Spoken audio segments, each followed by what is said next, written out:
Ooh, it's a changeable day today. We can see a bit of blue up there and some really heavy cloud, black over there, and I can see the rain in the distance. It's supposed to be breaking, but it's going to be a windy day nonetheless. So I was walking onto the plot this morning, and you really get to know your plot when you visit it relatively frequently. And as I glanced over here to the left, I was a bit surprised because there's a couple of pears on the deck, and I wasn't expecting that, and I could see they've been well eaten, and of course if something lands on the deck then slugs can get it, but those have been thoroughly munched. In fact, look at that. The core has been left in the centre. So I looked up at the tree and thought, oh, all seems normal. And then I looked into the top of the tree, and there we go. You can see that probably better than I can. It looks like if birds have had a bit of a feast. So I wasn't planning on harvesting my pears this morning. Oh, there's another one, look at that. Completely pecked out of the top. What's clear, and I think that's another one that's had a good old pecking. And another, look at that. So they're definitely coming down, because if I don't take them down, then once the birds have got the taste of these pears, then they'll have them, most of them anyway. So an unplanned harvest, I think. Let's see if I can get the bulk of these down and we'll have a look at them.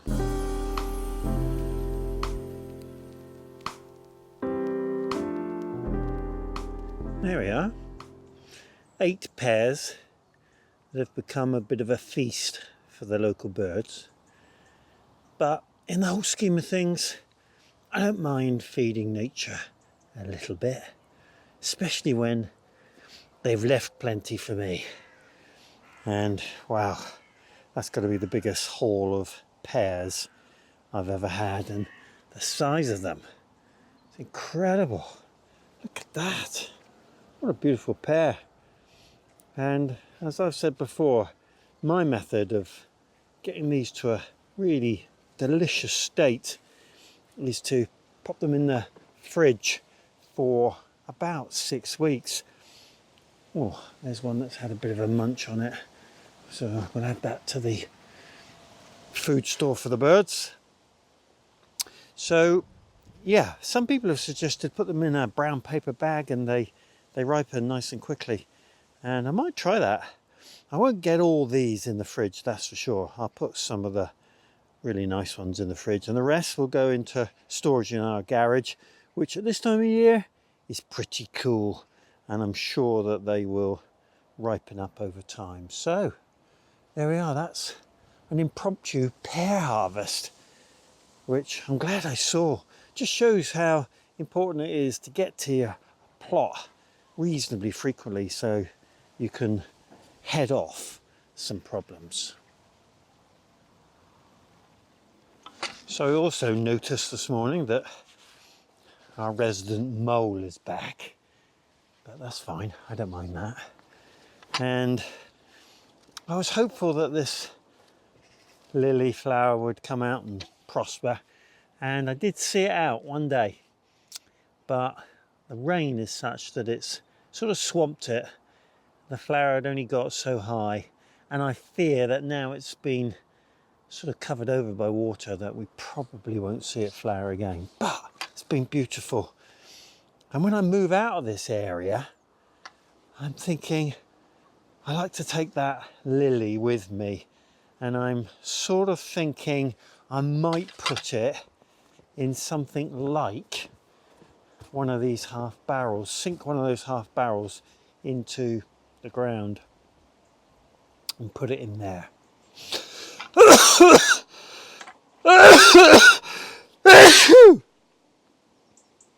Well, that was unexpected.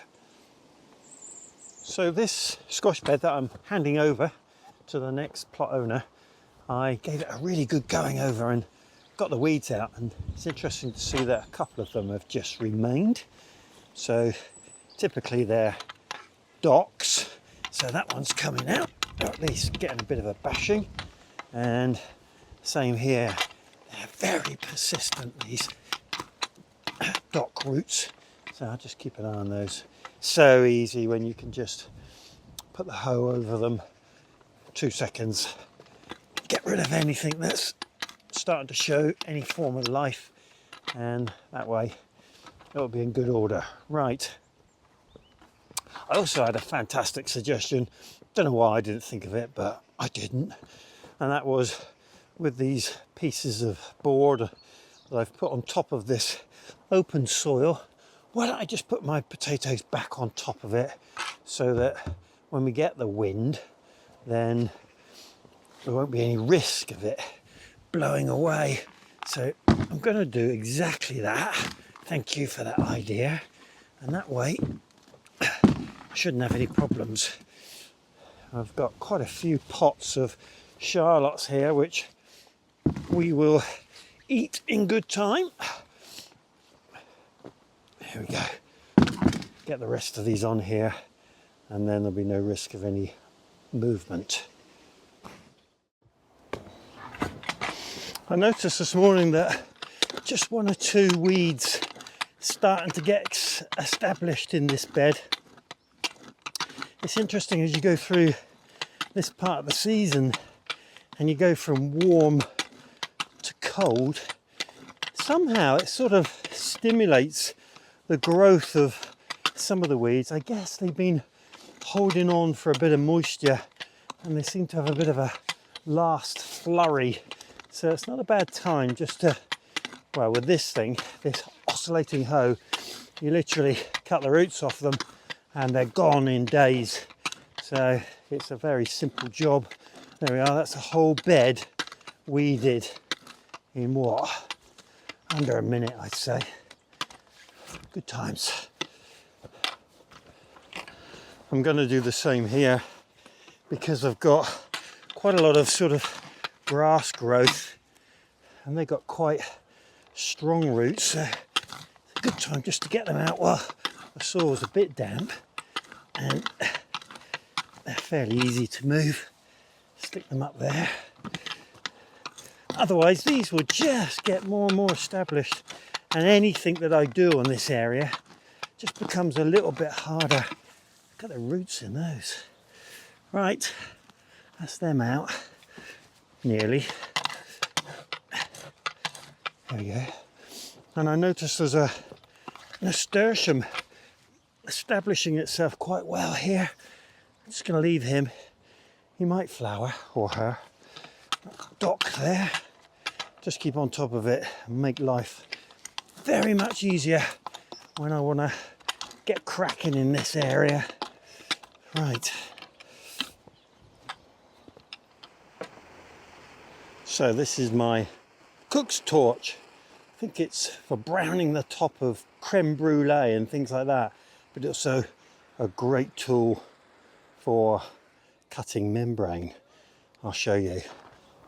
So the membrane on this side, I just need to cut. That side, I'm going to leave until I work out how I'm going to treat that edge, because I want to tuck it down. But this will go through this stuff like mincemeat, he says. There we go. And the beauty of doing this, just need to make sure I'm cutting it wide enough.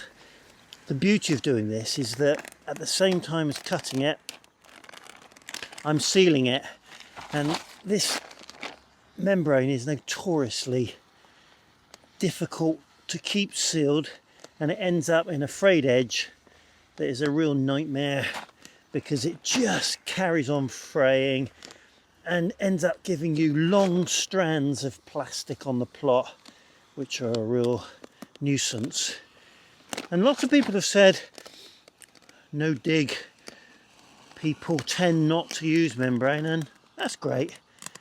Everybody to their own devices is what I say. Whatever works for you. For me, I am doing my level best to reduce maintenance levels, and to that end I really don't want to be dealing with weeds if I can help it. There will always be weeds, but the fewer the better. There we go. Look at that, neat edge. I can fold it under when I'm ready. It's good to go.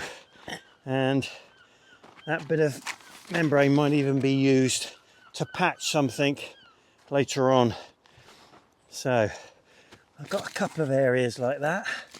So I'm just going to tidy things up, and then this edge will be pretty much ready to go. I'll just have to think about what I'm going to do over there.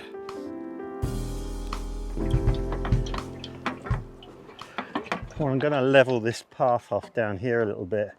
I took the turf off, but I still need to get the right sort of levels on it.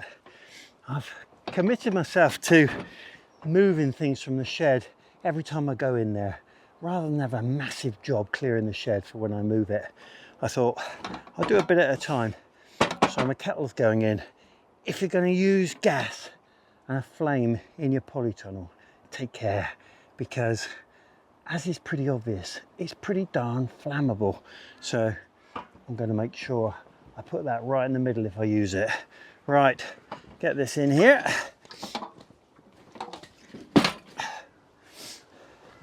And now get on with my path. Let me show you what I've got in store here. So quite difficult this bit really, because the polytunnel is definitely a good 6 inches higher on its side than the paths that I've got, which was fine when I had it as a grass path.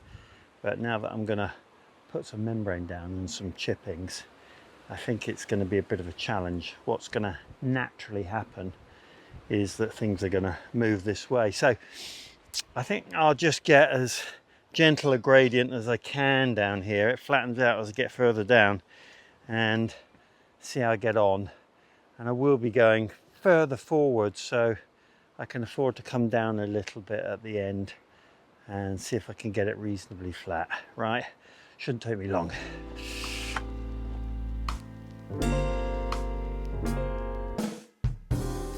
There we are. It's always going to be a bit of a challenge, this edge, but surprised. Seems to level out reasonably well, and I'll let that settle now. A few days of rain will make sure that it's well and truly bedded in, and if there's any humps and bumps, then I'll be able to see them. And doing jobs in a sort of bite-sized chunk approach always suits me. You can see how much there is at the front of the polytunnel that needs to be thought about, but that might be for another day. In the meantime, the sky is definitely clearing. There's some beautiful blue sky over there. So yeah, I got onto the plot just about the right time. Gosh, doesn't the pear tree look different without any pears? I can see what I'm going to need to do in the winter with that tree very clearly now, with all those what are called water shoots coming out the top. I'll get those down and keep that round shape. Will be perfect. Right, what's next? Well, it's autumn. It's getting on for back end of September. Nearly finished. And what happens in September and October, you'll see a plethora of YouTube videos about garlic, I am sure. And of course, I've got some challenges with what I do on garlic, because I haven't really completely sussed out what I'm going to do with the shape of the plot that I'm keeping. And well, I need to start planting garlic in the next week or two. That's been my tradition, and I've got to look around and see what I might do, given that things are not staying where they are currently in every case. Let's have a look. So container grown garlic was reasonably successful for me last year, and I'm thinking I'll probably use some buckets, although I'm not going to use any of the compost that I've used before, because I really need to make sure that I don't get white rot on those garlic. And given that I'm probably going to have a less volume of crops, I need to make sure that the ones I do plant are successful. I'm thinking that those black tubs and also these green water butt halves or bottoms might be the way forward, in which case I need to decide where I'm going to site them. The easiest thing to do would be to pop them up there, but to be honest with you, I can see me needing that in the spring, that space. I've got to clear it, got to get these strawberries out of the way, but they're all right at the moment. These Belfast sinks have not really done a lot for me because the weed growth into those is constant, and therefore they're not efficient on the plot, and I think they're going to have to go, and I'm sure I'll get some takers for those without any problem at all. So if I were to have a bunch of buckets on this part of my plot, where would I put them? Well, they could go in the walkways, but that'll probably become a bit of a pain in good time. I'm thinking perhaps, given that buckets are movable, I could set them up behind the polytunnel, give that a clear out in the weeks to come, and then site them over there. So that's probably a good idea. They'll be out of my way and I can carry on with my work on the plot and then bring them out into a final location a bit further on in the year. That's feeling like the right thing to do. I also got to think about where I might sink that green water butt half for putting my lily in, and that would be nice to have it really local, somewhere like here. So I don't know, I might end up digging down there. Be nice to be able to walk to the allotment and come into the polytunnel and see it flowering there. But this is a busy area, so I'll give that some thought, but I am warming to the idea of setting up my garlic and popping it round the back of the polytunnel until I get to its final destination. So how many buckets could I get down there once I've cleaned it up? I reckon 1, 2, 3, 4, 5, oh, good 8. So 8 buckets of newly acquired compost is probably where I need to go. I'm going to go and have a look at my compost down in the compost area and just see what it's looking like at the moment.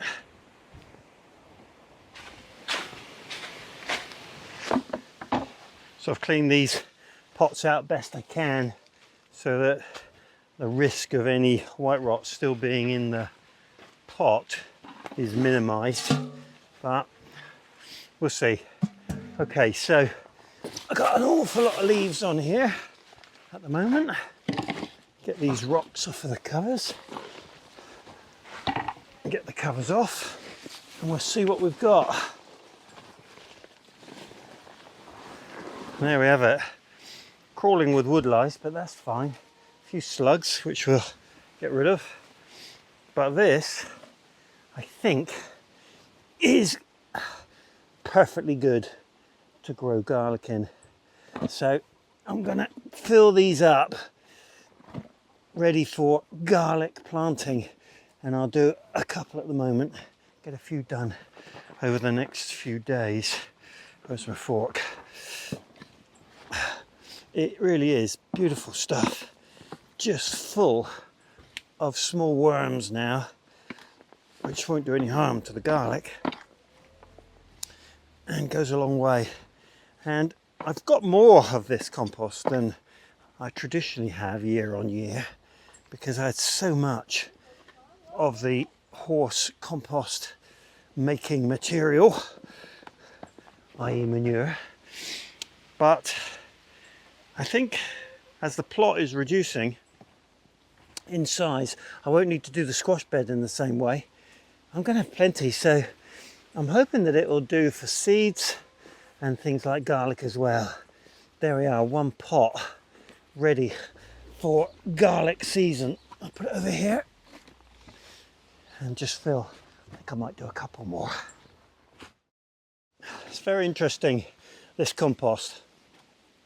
As you get down deeper, it's pretty darn good, but you do get these clumps where it's been compacted and they're a bit sort of, well, layered, whereas the material on the top is, I don't want that grass, is so crumbly and well sort of worked by the worms. And taking the top off like this, I think will result in the worms working in the next new top surface, and that should take any of these sort of clumpier bits and start to work them down. So I don't think it's a bad thing taking off the compost top when it's ready. And for those of you that have not seen the progression to this, this is a year in the making. So at this time of year, in the next few weeks, I'll start getting more horse manure from someone who has horses and just wants to move the manure off site. And I'm very lucky that they trailer it up and bring it locally. I go and pick it up and then bring the raw horse manure into these bays, and over the course of, I don't know, 5 months, it just gets higher and higher and higher and then sinks down, and I fill it back up. And this is probably 4 or maybe even 5 fill-ups of this bay, and you can see it's settled right down to about 2 foot. Yeah, 2 foot of really, really good quality compost. And I've got about, well, I've got 3 of these. So they're great on the plot, and I use them for putting on the top of the surfaces of all the beds, and that is part of a no-dig process. So I know that some people think that horse manure alone doesn't make brilliant compost. Well, it certainly doesn't make a lot, but I've always found what it makes is really rich and enjoyed by all the vegetables. Good times. Well, I'm going to take a few of these various pots and trays over to the polytunnel in my efforts to move things on a gradual but continual basis. I hope you've enjoyed today's video. My last one was a bit epic, perhaps a bit too long, although nobody said that, so thanks for being kind. And this one hopefully is a bit more manageable and a bit more normal in length. Well, if you like my videos, then why not like and subscribe, and if you click the bell, you'll get notifications of my uploads, which are every Wednesday and every Sunday at 8 p.m. Diolch yn fawr.